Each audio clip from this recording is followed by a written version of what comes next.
Hi, everybody. You're in my hometown with Jamie and Pascal. And today we are diving into a story that's almost impossible to believe.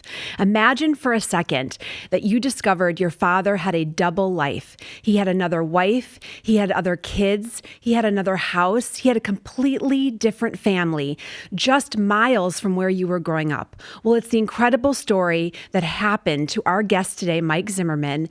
And it's also the story behind his memoir, Suburban Bigamy, 6 Miles Between Truth and Deceit. Stay with us for this fascinating conversation.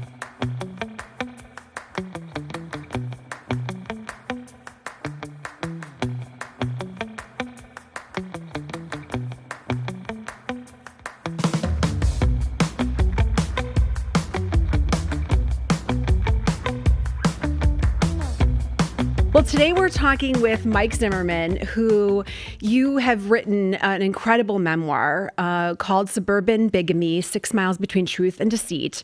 And I read it. It is incredible. It's about betrayal. It's about pain, but it's also about resilience. It's about moving forward after trauma. It's about empathy, incredible empathy.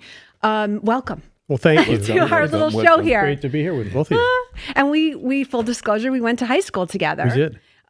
We did not. I You know. went to high school together. Yes. So you're originally from Chicago, am I right? Yes. Okay. Yes. Yep.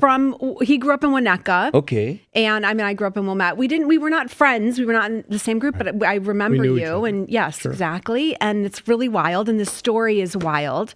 And I took it to Pascal and he was like, of course we have to talk about this. Yeah. So take us back, Mike, to the time that you found out that your father had a completely a double life. He was living a double life. And what gave you that clue? Like, how did that happen that you found this out? It was fascinating. My father was always a fisherman. And as he got older in his life, he started to go fishing more often with colleagues from the automobile business that he was in. And he'd take off on long weekends to places like Wisconsin and Missouri. Father's Day 2013, he was on a fishing trip in Missouri. And my mother got a phone call and he said, "Hey, I wasn't feeling well on the trip. I drove back to the hospital. As it turns out, I had a stroke, and I'm going to be here doing rehab for several weeks." Mm-hmm. And the story had some holes in it. Mm-hmm. My mother was thinking, well, wait, you were in Missouri. Did you leave the guys that you were fishing with in Missouri? Who drives 6 hours back to Chicago when they're having a stroke? Red flags went up. My mother called the hospital and identified herself as Norm Zimmerman's wife. Mm-hmm. And the nurse says, "Oh, I just met you." And this didn't register with my mother because she was calling from their house in Arizona. So there was an awkward silence and my mother hung up. And she called me and I said, "Hey, I'll call the hospital." And I called and I got a nurse on the phone and they were also transparent. I would just say, "Hey, it's Mike Zimmerman. My father's there. I'm on the East Coast. I want to know how he is." And she said, "Oh, he came in on Monday for elective heart valve replacement. And he had a mild stroke during the procedure that affected his leg, and he'll be here doing rehab for several weeks." And I said, "Okay, that's great. I just want to make sure someone's checking on my dad." And she said, "Oh yeah, your mom and your sister and her baby are here." I said, "Oh, that's okay. I don't think those are my relatives, but I'm glad someone's checking on him." And I hung up the phone and I called my mom and relayed that story. So we jumped on the internet. We're long distance on the phone, hammering away on the keyboard, doing people searches on our names, our father's name. And you would pull up all the things you would expect to see: our immediate family, the addresses we lived in Winnetka, our phone numbers, our approximate ages. And then there was this one other name that kept showing up with ours. And we're thinking, hey, maybe this is a cousin of dad's. So we started searching on that person's name. It was a woman a little bit younger than my mother. And we'd pull up her information and it would be my father and a male and female adult about the same age as my brother and I. And they had addresses in Glenview. And we're like, gosh, this kind of looks like a family unit. Mm-hmm. And so our fears were beginning to feel real. We kept searching. There's numerous different sites and they would all pull back the same information. So we hired a private detective And after a couple of weeks of us continuing to dig into it and the private detective coming back, we had the whole picture. Yeah. Complete other family unit. It must have been a So, shock. but let me say one thing. First of all, Zimmerman is a very it's like a very common name, like a Rosenblum, Rosenthal, it's like there is thousands of them. Right. So first of all, what is your dad did for a living? You said he's a fisherman. I mean, a fisherman is a hobby, That was right? his hobby, right. Okay, so what was he doing for a living? For his profession, he owned a Lincoln dealership in Schaumburg. Okay, so he was financially comfortable to be able to, Yeah, the money aspect is a big part of it, that he was able to have two complete households. That aspect is mind-boggling. You think about having two households on the North Shore. And not far from each other, because Wilmette and Glenview is really... Well, the book is 6 miles. 6 miles from Truth and Deceit. 6 miles, it's very close. And you never really suspected anything. For all those years, your father had that other lifestyle? We really didn't. And we knew where he was 85, 90% of the time. And, he owned a retail business. It was open 6 days a week. He was there a lot, but it also gave him the freedom to come and go. So it's a valid question. Where was he? Were there red flags along the way? There were definitely moments in time where there were red flags that individually didn't necessarily rise up to be suspicious. But now, of course, you look back and you have this whole story. It tells a story. How old was your father? How old was your father when all that happened? He was 70. I'm sorry, I didn't have the chance to read the book, but I promise you I will. I said that was fine. I read the book for us, and it's okay that you did not. You ask all these, questions that you have. We're happy to have you ask. They're great questions. Yeah. So how old was your father when all that happened? He was 76. Whoa! So he had pulled this off for over 40 years. Right. Wow! Right. And so when you talk, Pascal, about the Zimmerman being a common name, let's go back to the internet was there at the time that you found. I'm sorry. When you found out that he went in the hospital for this surgery and all of this, you were already past college. How old were you at this time? I was 42. Oh, you were already almost 43 at this right? Time. Okay. So I read the book, but I guess I missed some. You see, you missed a lot of time. So you were already 42 at this time. Right. Okay. So right. If you think about what he pulled off, in the most of the meat of the story when the kids were growing up was the 70s and 80s. Right. Yes, so there was no social media. Social media. Right. You were siloed in your communities. Right. Yeah. Right? Yes, in a way that we're not today. Little exposure, no, how you call Snapchat, pictures, internet. So you could keep this completely separated. But the question I have for you is, how was living with him at home? How was his presence? What kind of father was he to you? Because having I know personally that if I'm involved in a relationship, I give my 100%. But if somebody come up and I'm involved, all of a sudden I'm not the same. I'm hiding, I'm lying. So how was the relationship at home? How were you raised, and how many brothers, sisters do you have? And So you had no idea. So he was a great actor, right? When he was home, he was with us. He was completely present, always. I have a younger brother, a few years younger than myself, and he was very involved. And I always felt like he was my best friend. I really looked up to him, and he and I had a great relationship all throughout my life. I worked for him at various times at the car dealership. We skied together. He coached our little league teams. He was a really big part of our lives. He went on our Boy Scout trips. He was present enough that you didn't have any inkling that this was going on. And has the relationship between him and your mother, did they had a good relationship? Were they, Sure, they did have a good relationship. When I got into my teenage years and I was more aware of things, I was certainly cognizant of the fact that my mother wanted him around more. But I just figured, hey, he's running this retail business. It's open 6 days a week. They were open till 9 p.m., 5 days a week. And obviously now we knew he had this huge financial burden. So ensuring the success of that business was really important. So I never questioned why he was working a lot. We just didn't know how successful he really was. Right. And you write in the book, which I thought was so poignant or just so resonant with me, is just that when you're a child, you sort of go with what you're told. So your dad wasn't there certain times, or he had to go and do this, and you just took that at face value, that that's what he was leaving, or he had to go do that. Yes, very true. As a kid, you believe in your parents. You love your parents, and they love you, and there's no reason to question the relationship or the things that they're mentoring or guiding you with. Right. And what you found out later was that did he have the apartment later on downtown, or did he always have that apartment? He had the apartment later on. Okay. All right. So at the beginning, what you found out was that he had these two different households. The other family was in Glenview, and you are in Winnetka. And for people that don't know the North Shore suburbs, It's next door. It's literally 6 miles. 6 miles right. away. I know. It's so crazy. And so, but he was mostly sleeping at your home, do you believe? Yes, he okay. was.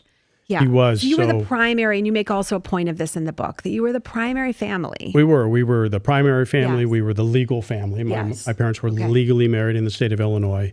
So based on the amount of time that we had with him, we knew he was around 85-90% of our lives. Mm-hmm. About once a month, he would call from the car dealership on a Saturday afternoon and say, "Hey, I'm going to go fishing up in Wisconsin. I'll see you guys tomorrow night." Mm-hmm. And this is pre-cell phones, so there's no way to find him. How often that happened? About once a month. Once a month. So basically, once a month, you suspicion that he was spending time with that other family. Well, we But they come to came find back. out after the fact that's in fact what he was doing that once So a he month wasn't or really so. fishing that much. Right. He Right. wasn't Maybe he was fishing. never fishing. He was never did fishing. you Well, we even- fished with him as kids. Oh, you did. So right. we did, and but that was a convenient escape for him. Yeah, the And my fishing. mother didn't question fishing because Right. we'd all fish together. You Right. got to drive pretty far to go fishing, 6 miles away. I know. Or the holidays with, Christmas and things, he was able to do sort of split the time, what you came to find out. He was, and that's really interesting because that would have been a huge challenge for anybody Yes. to juggle. My father, before he got in the car business, was an attorney, and he's Jewish, and so he had always was playing cards with other Jewish attorneys on Christmas Eve. That's the story that he had told my mother forever. You don't celebrate Christmas. Right. But my mother was Protestant, and we celebrated Christian holidays. So Christmas was a big deal to us. And so my mother never questioned, all right, you're going to play cards on Christmas Eve. We all went off to a neighborhood Christmas party with a bunch of neighbors every year. And my father was always there on Christmas morning. Come to find out, Christmas Eve was when he spent with the other family. Okay. And they had a story that they believed that every Christmas he was flying to Florida to see his college buddy, Sheldon Becker. Wow. And because crazy. they knew he was Jewish, my father was Jewish, they didn't expect him to be celebrating Christmas. And of course, the other family, they were Catholic. So there was no question there. The logistics are hard to get my mind wrapped around, but in Crazy. the book you go through too, just his clothes. Because also, how does someone switch homes within the same You get two sets of day? clothes. Well, yes, but you talked about too how he dressed, even that it was sort of nondescript clothes, right? Two identical sets of so- clothing. Yeah. And which surely makes sense because at any point during the week, he could drift between both households. And he couldn't look out of place. So he had to be wearing outfits that each household recognized him in. Right. So he kept identical sets of clothing. Yeah. So, of course, you think about Father's Day and Christmas and birthday, and we give him a tie or a new shirt. And inevitably, he found some fault with it. Didn't like the color, didn't like the fit. It had to go back. Because if it didn't fit the outfits that he already had, that both families would recognize, it couldn't stay. Wow. Yeah, it is. And I think we could talk about the logistics piece, but I think there's this other whole piece, which is just the deeper piece, the piece of, what was he doing? What was he thinking? Like why he just got into a lie. You mentioned in your book something I thought was really great. The lie impacted us long before the truth ever did. What do you mean by that? So, I firmly believe he got stuck. Yeah. He was married to my mother, and he had a mistress, and his mistress was pregnant with my half brother, who was born about a year before I was. And then I come along a year later, and he's stuck. He's a young attorney, and he made the decision to take care of both families. Mm-hmm. And then he continued to have children with both women, which was crazy, but he did. And so he was committed to this lifetime forever, this lifestyle and maintaining it forever. So he was literally lying to everybody all along for over 40 years. Everyone he knew, he was the only one who knew what was going on, because he would, if he told anybody, he could risk being exposed. Right.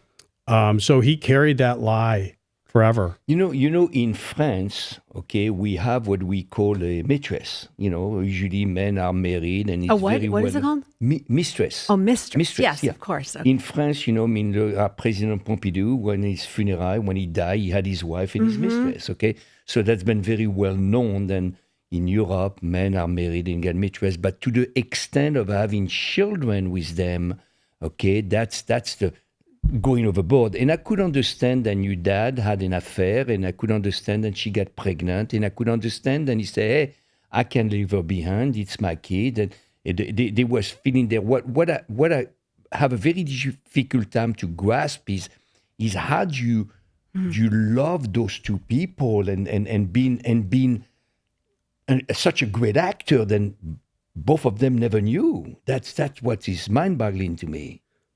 You're right. It's fascinating. He committed to it. He did it.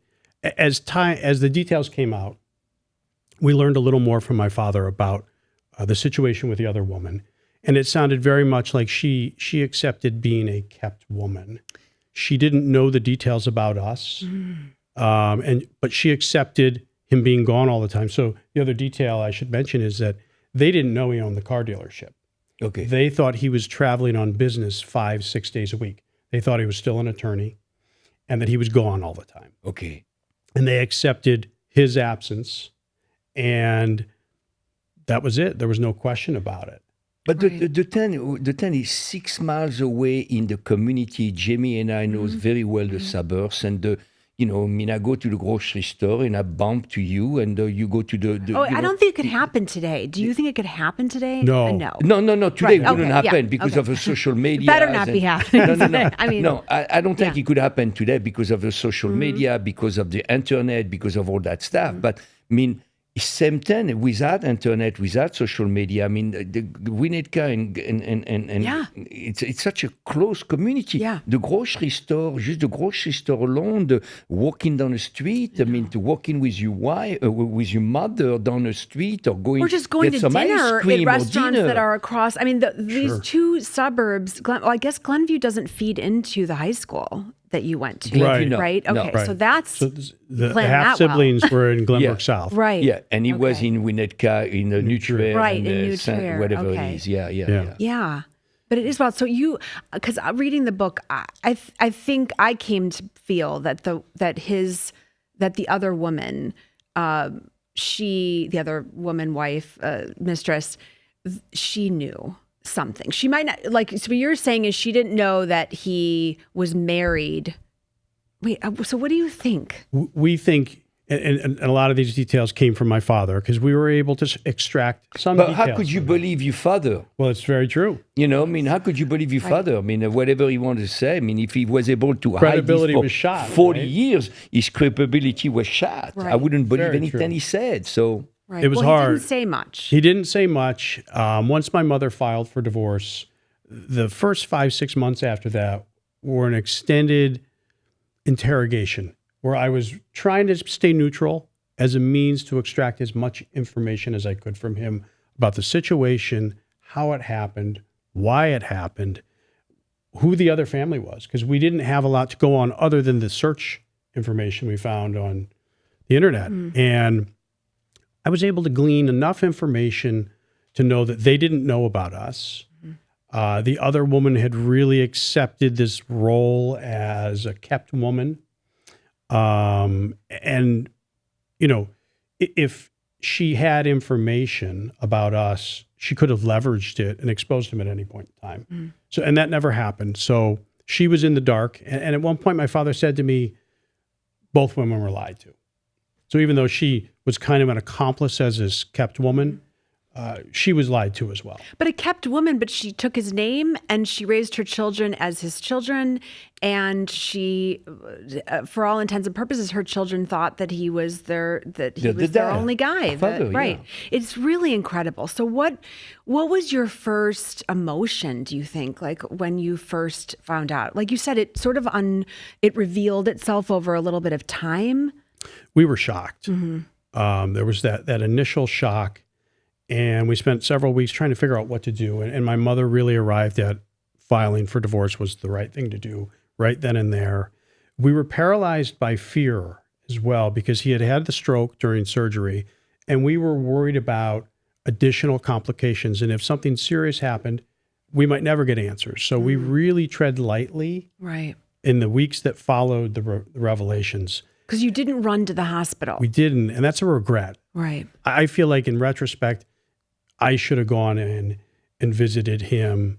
And where were you living at the time when your dad was hospitalized? I was in Philadelphia. Oh, so you were in Philadelphia. So you were not just a driving distance. And where your mom was living in Winnetka? She was spending most of her time at their house in Arizona. Okay, so she was so far away. And then your father, where was in the hospital? In Illinois, here in Chicago? He was here at Northwestern. So, but I personally think that if my wife or my husband is here and in the hospital, I pop the first plane and I'm by his bedside. They were already separated, though, were they not? Or did I? They were. He had an affair with an employee in the 90s that my mother found out about. Right. As if two families weren't enough. He was also having an affair with an employee. It was a stud. He had, let's just say this, he had a lot of energy. Jesus, man. I told my husband this story and he was like, I could never keep up. And honestly, knowing what we know, do we really think it was just the two wives and the woman at the dealership? But because of this affair at the dealership, they had physically separated but stayed married. We were still a family unit in the sense that my parents talked every day. My father supported my mother. We still got together several times a year as a family for holidays and birthdays. How long before he had his heart attack and hospitalized and your mom found out that he had an affair and then they start taking their separate way? How many years between that? That was about 16, 17 years of the separation. Okay, so they were separated for a long time. They were, and my mother had really always thought when he retires and sells the car business that he would come and retire in Arizona with her. Okay.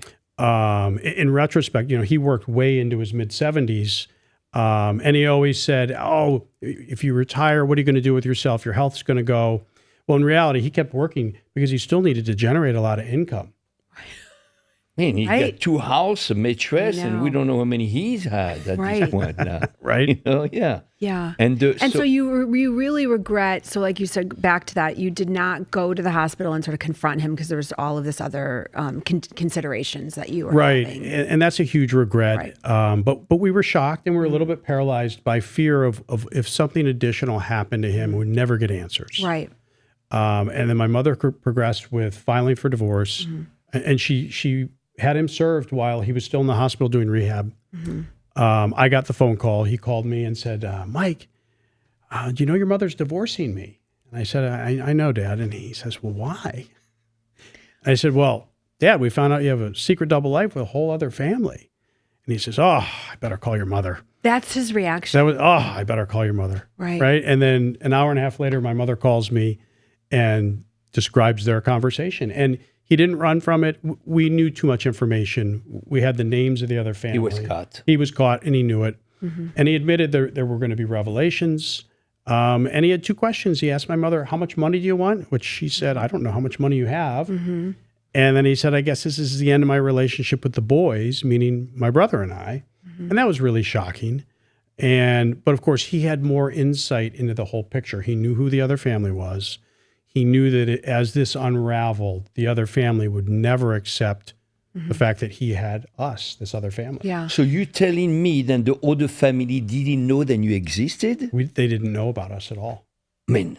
Well, a couple minutes ago, you must have been zoning out. I was asking about the other woman and saying that she must have known something. Her kids, even agree. though, right, she must have known something. You cannot behave in a way you are when you are honest and integrity, and go from one house with a wife and a kid and go from another house with a wife and a kid.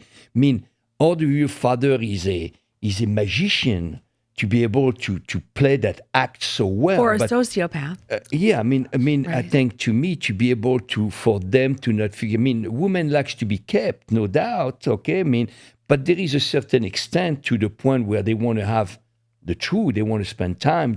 Particularly when they have children.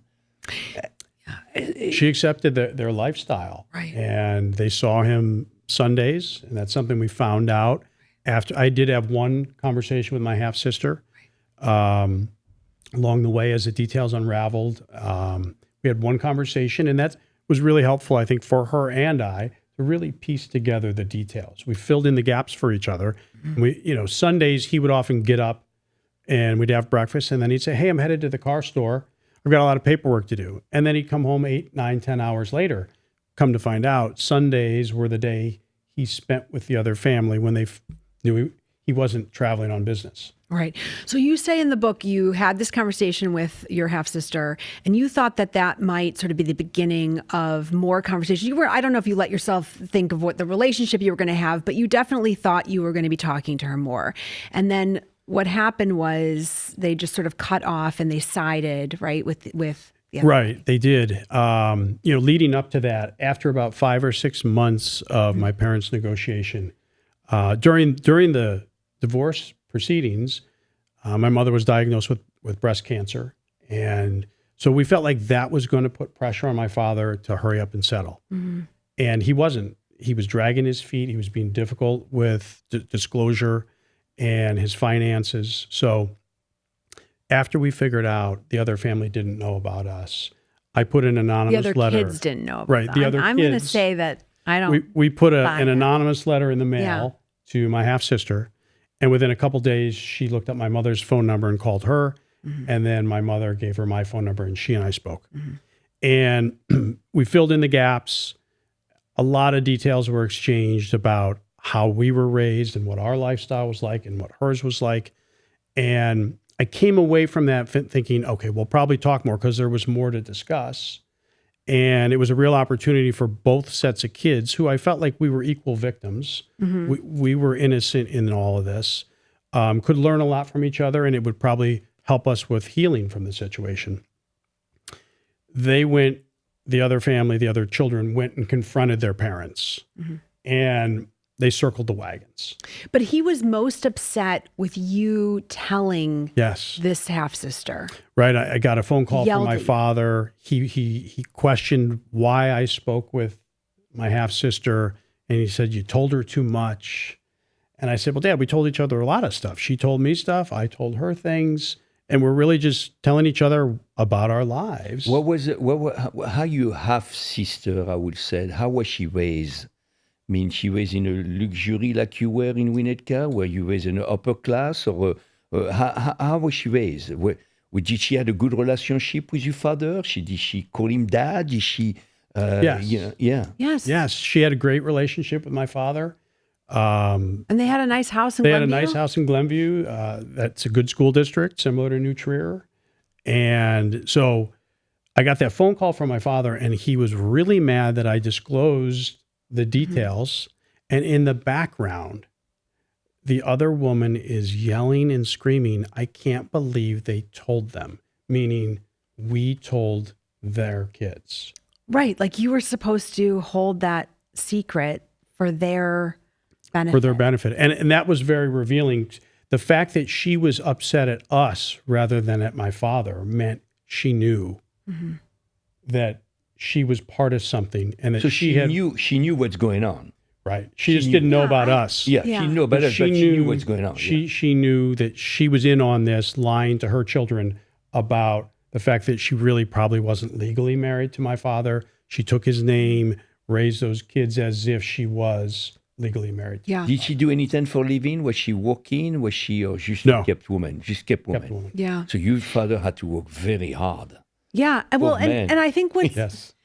what's interesting is, and we talked a little bit that these, some of these memoirs are they're just fascinating. Yours are very well written. I suggest that anyone get this book. I think Yes, it's so really, this is the book, guys. Okay? yeah, That's Suburban the one, Bigamy. definitely, yeah. And I just, it's crazy, but there's another memoir that's being talked a ton about right now called Strangers, which is by this Belle Burden. And it's all about this divorce. But there's a couple parallels, but the one I wanted to draw today was about the finances. And just this idea that she didn't know anything about her, or as much as she should have, about her finances, and maybe it could have protected her. And I think here, had your mom been more, it's different times too, but because it was the 70s and 80s, but had she known more about the finances, she would have seen the discrepancies potentially. Absolutely. Yeah. Is your mom was a working woman or just to stay home and taking care of you guys? So when we got closer to middle school, she started her own interior design business. She had gone to college, wanted to be an architect, and that was in an era when women weren't architects. But she had always had an interest in design work, and so she launched her own business. She was very involved in the community in Winnetka. She was president of the Board of Governors at the Winnetka Community House. She was very busy and involved in our community. But you did say that at one time she was being awarded something, and there was a picture, and your father didn't want to take the picture because it was maybe the right. So at various different times, she co-chaired the Winnetka Antique Show. So there were media opportunities around some of these events in Winnetka, and my mother, once we found everything out, she started to recount red flag moments, and one of them was whenever there was a cameraman around, he ran because he didn't want to be in the photos. And he'd always say to my mom, it's your award or it's your honor. You should be in the photo. And so he never wanted his photo taken. There was one time he got in a photo. I'm sure he probably had a panic attack worrying about who in his other world might see that media piece. Yeah. So did it make you question your whole childhood? Did you go there, or did it make you I'm just so curious. I mean, talk a little bit about it in the book, but what? Yeah, it's a great question. My father and I were really, really close. And if I'm honest, I really missed the guy I thought he was. Yeah. But in reality, that guy didn't exist. And I've had to really come to grips with that. The hardest part, and even as we were learning about the details for the first 12 to 18 months, I was still very much of the mindset that, well, this guy's been my best friend my whole life. He's going to step up to the plate and make this right. He'll own it. He'll settle quickly with my mom. And if I was him, I honestly would have settled quickly to make this go away. But he dug his heels in and fought my mom. And there was a part of me that was kind of waiting to see, what's he going to do for my brother and I? Is he going to, when the divorce is final, is he going to sit down with us? He always said, I'll sit down with you guys and explain everything. So I was open to that idea, that he would want to make amends and show contrition. And ultimately, he didn't do any of those things. And he never gave us the conversations we wanted. So I've got a lifetime of great memories with my dad. And now I'm thinking to myself, what do I do with all this? And so it's almost like I've boxed everything up and put it on a shelf in a closet in a room you never go in. Right. And ordinarily, if my father, prior to this happening, if my father had passed away tragically from a sudden health event, there'd be the grief that follows. And certainly with this, there was grief and trauma that went with it. But over time, you just kind of lost all the warmth, and there's no nostalgia for that, all those great memories that you had your childhood. Was with my it dad. cathartic to write the book? It really was. Initially, the writing was about pulling together all the details. Okay. We were learning so many things, not only about my father and what he did, but the other family. And it was just like a way to keep track, heads or tails of all this stuff. And you'd peel back a layer of the onion and you'd learn something new, or you'd learn something about the other family. And the writing became a way to capture it. And if you occasionally would share the details with people, and someone would say, gosh, this is a Lifetime movie. And of It course, is. that sends your mind to a It whole is a other Lifetime place. movie. Yeah. But the relationship you had, you and your brother, the relationship you have with your father was very close, very genuine. So you have a lot of respect for your father. If you never knew what happened and he would have passed away, you would have missed him and grieved him as a greatest father of all time. Am I right? Absolutely. Okay. Right. So basically, when you found out when he got healed, that's when you found out the truth, and then all of a sudden you felt the resentment, the lie, the betrayed. Betrayal. Yeah, Right. yeah. But you say your brother had a little bit of a different experience than you. He did. My brother and my father were not as close as my father and I were. And Younger brother or he's 3 years younger. okay. And they never had the same bond. And so it affected my brother differently. I think my brother might actually have been angrier because now he had a deeper understanding of why my father wasn't there in the way that he needed him to be. I think my brother needed my father more than I did. I was more independent. And that's probably why it was easier for my father and I to click and just be. Whereas my brother needed more and didn't get it. And now all of a sudden he had a reason, To understand. an explanation for that. Yeah. I want to go back to what Pascal was sort of, I think, starting on before, which is this thing. Do you think you have trauma that you don't even know because he wasn't fully there, or was he fully there when he was there? But to have this like secret that's so big, is there somehow that it seeps into you in some way that you must have felt it, or no? Well, I think over that 5-year span, like it really unraveled my life. There was a 5-year downward spiral after we learned of everything. How old were you at the time? 42. 42. 42, okay. And for 5 years, it really unraveled. I just, joking, I'm I just just want to joking. remind our listeners, yes, that, of because course. sometimes they lose it. I Okay, so am it's totally 42. kidding Okay. because I've done that too. Okay. Okay. It really unraveled me. And when I finally came out of the other side, I felt like I'd really processed everything in a way that it doesn't hang over me anymore. Now, I can certainly look back and honestly say, my father was not overtly displaying or modeling bad behaviors, Right. but he wasn't necessarily modeling all the good behaviors he should have been, right?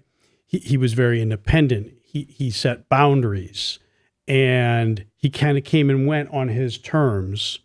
So he modeled this very independent, do your own thing attitude towards relationships. And I think that impacted my brother. And I didn't get married till I was 49, and my brother's still single. And I imagine that subtle influence or lack of modeling the right relationship behavior impacted my brother and I. But I just think then, I asked you earlier, how did your father treat you and your brother? And you said, he was the greatest father. Okay. So knowing all that and him raising you to 42 years old and being there for you and being a good father, find out what happened after that. I could understand, and there is a certain type of drama and betrayed and mistrust. But if you had a very tough childhood, if your father wouldn't talk to you, if your father was tough on you, if your father didn't give you the time you wanted, I think I could understand you built in a lot of resentment through that. But you had a wonderful life. Your father chose his. He didn't hurt you by living the life he lived. He hurt in the end. He hurt you because you felt betrayed. But besides that, your childhood was great. Am I right? Yes, 100%. But reconciling. Do you understand where I'm going, Jimmy? No, I do. I get it. You understand where I'm going? I do. And that's been a real struggle for me because reconciling that Right. betrayal Right. has been really challenging. And the happiness he gave you. So, I mean, really, Sure. you got 42 You have years of empathy for him. happiness. You said that in the book. You have empathy. I do. And he got stuck. He made got stuck. bad choices and he got stuck. He got stuck. And as a result of the decision to ensure that everyone was taken care of, he made a commitment to this lie for the rest of his life. And, he planned to take this to the grave. He didn't want this coming out. Of course. And he got caught, and then it unraveled on him. And I certainly have empathy for the fact that he probably didn't have a great life. because he was stuck between both worlds where I don't think either spouse was really happy with him all the time. And he spent his life working really hard to support both worlds. Yes. So I don't know that there was a ton of joy in his life. And even along the way, they lost a child along the way. They had the other family. Yeah. Right. Their second born passed away when she was an infant, at 12 months, 18 months old. What was the And Rise syndrome. The baby was sick and she was given aspirin. Okay. And then another daughter was born who is the current half sister. So I can't imagine the pain he endured he went through, when he lost a child along that was the way. secret, right? That was a secret, right? I think you're very generous to, and maybe that's happened from therapy, that you are sort of giving that. And I think what Pascal is saying is really what changed. You already were in adulthood when you learned this, but I think there was financial impact. He did leave his legacy, if you will, to the other family. His financial legacy. He did. Yeah. When everything shook out, my parents' divorce happened about a year after the revelations. And literally the day after the divorce was final, the other woman took him to the courthouse and married him. So her 4-decade ruse as a kept woman was over.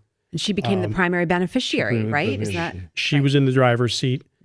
I went to visit my father the day after that, not knowing they'd just gotten married. And is your father get married with consentment or because he was ill? Did he marry her because he wanted to marry her? Was he divorced at the time with your mother? No, it's a good question. My parents got divorced. He was in poor health, and he really needed someone to take care of him. Okay, so that basically. And I think that was something the other woman probably really wanted. How younger was she from your mother again? I think she's about 4 years younger than my mother. Okay, so that's same age, yeah. Similar age. I showed up at their house not knowing that he'd just married the other woman, and my father let me in the house. He was very anxious. She wasn't home at the time, and he was very worried about what was going to happen when she came back in the house. And of course, here I am thinking about this in a more sane fashion, thinking, well, why is this a problem? I'm your son, and she knows about me now, so why should this matter? And he said, she's just not going to understand it.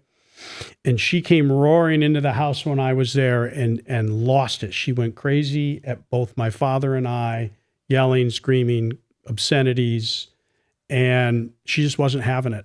Wasn't having me a part of my father's life. And that was probably just all her pent-up anger. That's the first time you met her? First time I met her. Yeah. Right. Well, I think she had, she'd made a deal with the devil, and for over 40 years, she had kept it inside. And then she exploded. She turned to him and said, "You gave me one day of happiness." And that's when it dawned on me. I said, they got married yesterday.